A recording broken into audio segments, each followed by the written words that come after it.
क्या लिखा है बेटा? 12 लिखा है। ये चलो, ये क्या है? न्यून कोण, न्यून कोण, न्यून कोण, न्यून कोण, acute angle, acute angle, right angle. एक ऐसा टीएलएम है, तूला वाला है, तूला बैलेंस, उनको जोड़ना है तो समान वेट के जो है ये बॉल हैं जी। और यहाँ देखेंगे आप 1 से लेकर के 10 तक, 1 से लेकर के 10 तक बनाया गया है। इसको और बड़ा भी हम बना सकते हैं। 2 है और में 4 जोड़ना, 4 धन 2 जोड़ना है। ठीक है। इस बाल को कहाँ लगा दोगे कि वो बराबर पर आ जाएगा? एक बैलेंस है तरह वाला। हाँ, 4 और 2 7 होता है तो बहुत नीचे हो गया। 4 और 2 यहाँ 6 हो गया जी, तो ये बैलेंस हो जाता है। तो ये बैलेंस हो जाएगा जी।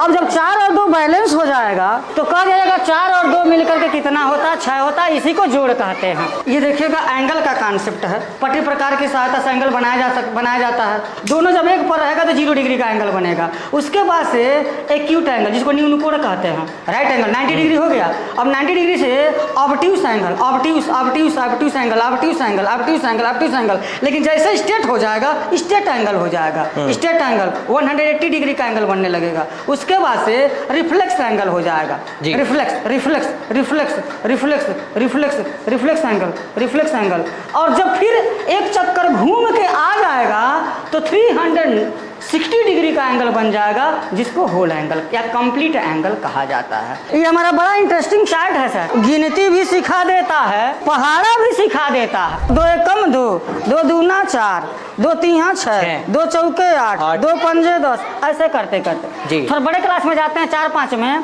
तो हम इसमें लॉसा भी सीख सकते हैं और मौसा भी सीख सकते हैं। इसकी प्रक्रिया है, हमारे में 3 है और मान लीजिए कि यह हमारा 4 है। ठीक है। बहुत इंटरेस्टिंग तरीका। 3 एकम 3, 3 दूना 6, 3 त्रिके 9 हो गया। 3 चौके क्या हो जाएगा? 12 हो जाएगा जी। और भी आगे जा सकता है। यहाँ देखिए 4 एकम 4, 4 दूना 8 और 4 तिहा 12 हो जाए, नहीं हो जाएगा? 3 चौके 12, 4 तिहा 12, 12 पर आ गया। इसका मतलब 3 और 4 का जो एलसीएम होगा वो 12 हो जाएगा जी। टेबल पढ़ते पढ़ते दोनों जब एक जगह आ जाएंगे एक संख्या पर तो वो हो जाएगा उसका जो है एलसीएम। तो ये बहुत ही इंटरेस्टिंग, बहुत बढ़िया कॉन्सेप्ट है। बहुत बढ़िया कॉन्सेप्ट है। खास करके कक्षा 3 में पूर्ववर्ती बता दिया जाता है, पहले की संख्या बाद की संख्या। पहले कहेगा तो इसको इधर जो है इधर पुश कर देगा तो 0 आ जाएगा, यानी कि 1 की जो पूर्ववर्ती है वो 0 है। 1 की उत्तरवर्ती इधर ऐसे पुश कर देगा तो 2 हो जाएगा, मैंने कि 1 के बाद अगले वाला 2। फिर अगर मैं पूछता हूँ कि बेटा 8 का पूर्ववर्ती क्या होगा और 8 का अनुवर्ती क्या होगा, 9 हो जाएगा। ये जो वेस्टेज जो है उन्हीं का ही आपने बनाया हुआ है? हाँ, जो वेस्ट चीजों से, वेस्ट मटेरियल से बना है। जी जी जी जी। ये संख्या है, उसकी पूर्ववर्ती है और उसकी यह अनुवर्ती है। व्हील पर बना दिया।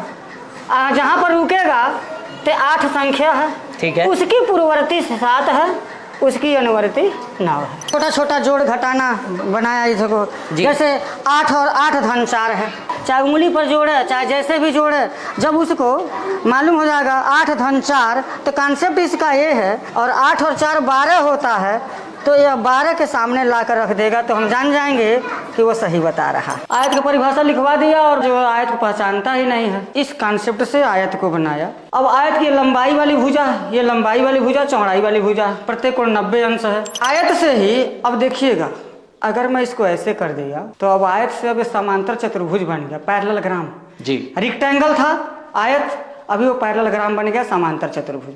और समांतर चतुर्भुज में आमने सामने की भुजाएं बराबर भी होती हैं, समांतर भी होती हैं।